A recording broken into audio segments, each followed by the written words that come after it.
para me avisar. Então, gravando, né, agora sim, DC2, hoje é 10 de agosto, né, nosso início aqui do contato com a perspectiva com 2 pontos de fuga, tá? Então, eu vou começar desenhando aqui uma linha, tá, que vai funcionar como o plano do quadro, tá? Vou anotar aqui, ó, plano do quadro. E vou usar esses quadros aqui, tá, gente, só para armar aqui um ângulo aqui rapidamente, né? Só para eu não me perder tanto aqui na questão do posicionamento desse cubo, né? Vou fazer mais ou menos paralelo aqui. Esse cubo aqui, eu vou desenhá-lo com 3 centímetros, tá? 3 centímetros por 3 centímetros. E visto de cima, esse cubo, obviamente, é um quadrado. Tá? Então, o que eu fiz aqui? 30 graus para cá, 60 graus para lá, obviamente, né? Isso aqui é ângulo reto, tá? E esse cara aqui mede 3 por 3, tá? 3 por 3 unidades. Plano do quadro toca o objeto nesse ponto aqui, que é o ponto da verdadeira grandeza, tá? Então, a gente tem aqui uma VG. O que vai surgir a partir disso? Tá? Eu vou definir aqui, ó, uma posição de observador, que num primeiro momento vai ser de 6 unidades. Tá? 1, 2, 3, 4, 5, 6. Estou trabalhando com centímetros aqui, tá? 6 unidades. Esse aqui é o ponto do observador visto de cima. Tá? Poderia até desenhar aqui uma cabeça, né? Um nariz aqui, umas orelhinhas, né? Desenhar até o cara meio carequinha aqui, que nem eu, né? Olhando, né, naquela direção, né, naquele objeto, e alinhei aqui com a aresta da VG, embora isso possa estar em qualquer lugar, tá? Isso aqui é só para dar uma simplificada. E vou arbitrar um lugar qualquer aqui, ó, mais abaixo, tá? Para fazer uma outra linha horizontal, que é a linha do horizonte. Que parâmetros nós vamos usar aqui, gente, tá? Para esse desenho? Tá? Nós vamos trabalhar com o seguinte, vocês já sabem que é um cubo que mede 3 por 3 por 3, tá? Nós vamos definir que a distância do observador vai ser igual a 6 unidades, tá? Isso aqui são unidades. Podem pensar em centímetros, se vocês preferirem, tá? E a altura do observador, nós vamos colocar 2 unidades, tá? Como se o observador estivesse, né, a 2 metros de altura, né, a linha dos olhos dele a 2 metros de altura. Então, o que vai acontecer aqui? Ó? Se a altura do observador é 2 unidades, tá? Significa que da linha do horizonte para baixo tem que ter 2 unidades. Tá? É como se, né, a cabeça da pessoa tivesse exatamente naquele ponto. Ok, pessoas de 2 metros de altura são raras, né? A gente, às vezes, pode trabalhar aqui mais com a altura de 1,70 m. Não sei que altura vocês trabalharam lá na DC1. Qual era o valor que vocês usavam lá? 1,75 observador. 1,70 e 75. Tá, então, de repente, a gente troca aqui, ó. Coloca aqui 1,7 unidades, né? E aí a gente diminui aqui um pouquinho essa altura. Então, isso aqui fica valendo ali 1,7, né?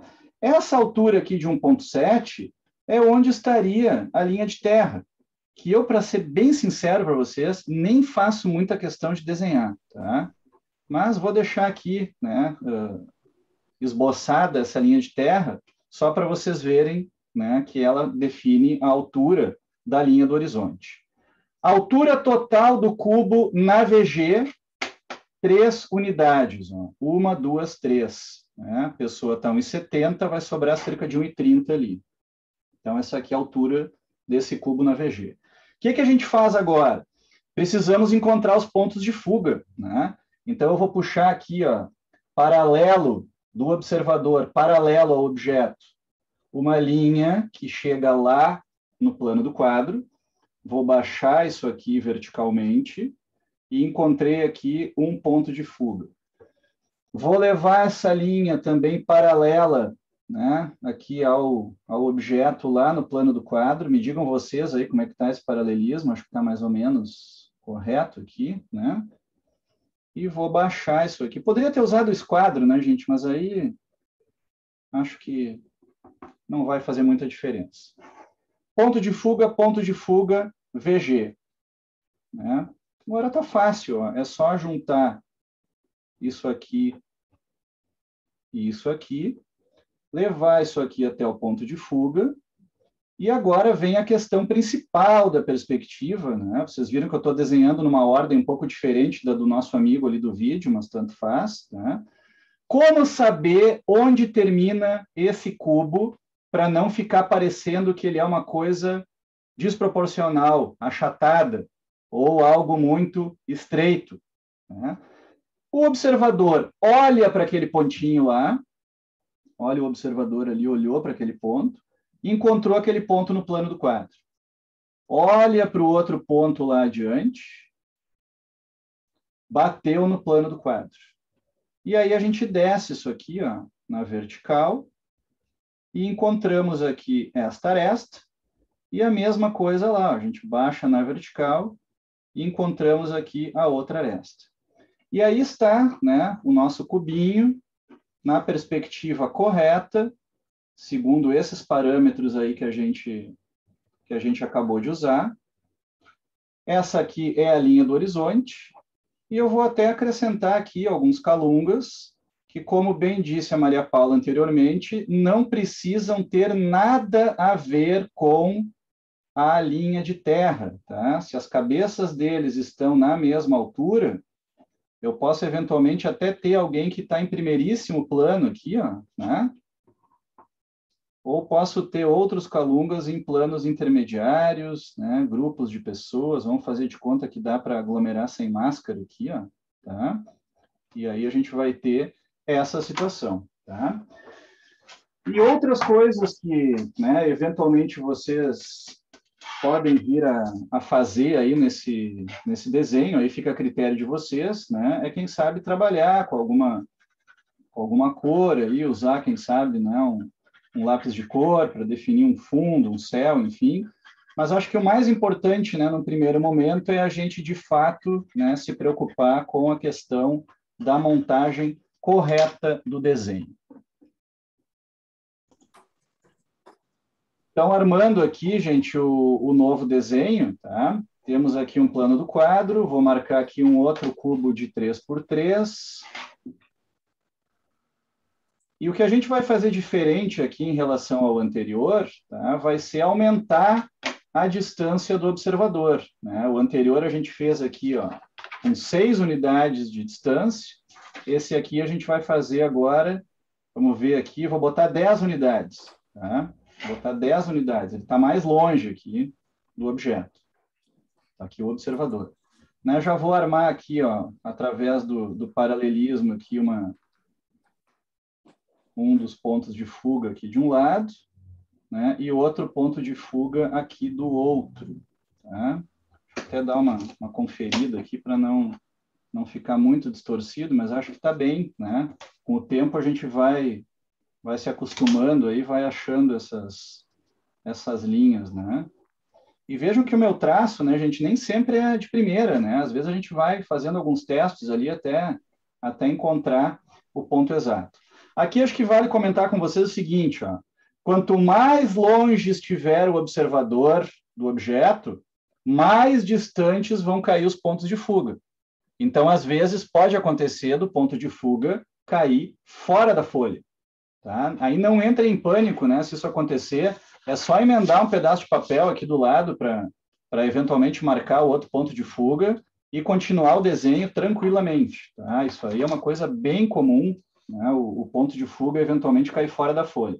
Aqui a gente já sabe que vai dar certo, porque a gente já testou, né, Maria Paula, algumas combinações aí que a gente sabe que vão funcionar. Tá? Vale também isso a partir do posicionamento desses pontos de fuga, e como a gente está trabalhando com proporção e não com escala, diminuir o objeto ali, mantendo a proporção. Isso aí. Também vale. Perfeito. Tá? Né? Então, aqui os 60 graus, os 30 graus, esse carinha aqui mede 3x3, né? E agora o que mudou aqui, tá, nesse segundo desenho, é que a distância do observador agora é igual a 10 unidades. Tá? Essa é a diferença principal. Marquei aqui uma linha de horizonte, 1,70 para baixo, né, gente, que é a altura do observador. Só ajustar meu grafite aqui que está acabando. 1,70 para baixo. E aqui até em cima vai dar os 3, né, de altura aqui na VG. O que vai mudar agora? Né? Quanto mais longe o observador estiver do objeto, mais distantes, né, e afastados caem os pontos de fuga.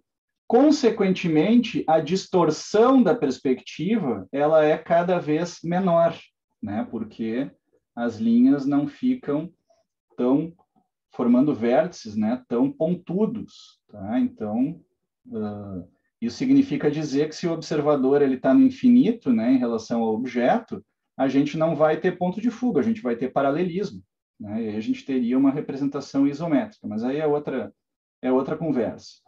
Então, olhando aquela aresta a partir do observador, encontramos um ponto aqui. Olhando essa aresta a partir do observador, ó, encontramos outro ponto lá. E baixamos, ó, essas linhas. Encontrei aqui uma lateral do cubo e vou encontrar aqui a outra lateral. Então, a diferença aqui, gente, das duas perspectivas é uma diferença sutil, mas perceptível. Tá? Eu vou comparar aqui as duas agora, para vocês verem. Olhem como essa aqui, ó, em que o observador está mais próximo, ela tem uma distorção maior, porque os pontos de fuga estão mais perto. Enquanto que essa outra aqui, o observador se afastou, os pontos de fuga ficam mais afastados também, e a gente tem uma distorção menor da perspectiva em relação, né, aos pontos de fuga, enfim, né, a proporção geral do desenho. Então, mesma coisa aqui, né, vou acrescentar aqui uns calunguinhos, né, umas figurinhas humanas, algumas podem estar num plano mais próximo aqui e tal, né, o calunguinha que eu adoro fazer aqui do ciclista, enfim. Então, essas duas situações são o nosso primeiro exercício de avaliação. Tá? O cubo de 3 por 3 por 3, a 3060, com distância de 6 unidades, com distância de 10 unidades. E a altura do observador é a mesma, tá? Nos dois desenhos, vamos convencionar esse 1,70 m aí, né? 1,7 unidades, que vocês já estão mais acostumados. Fazer esses dois exercícios.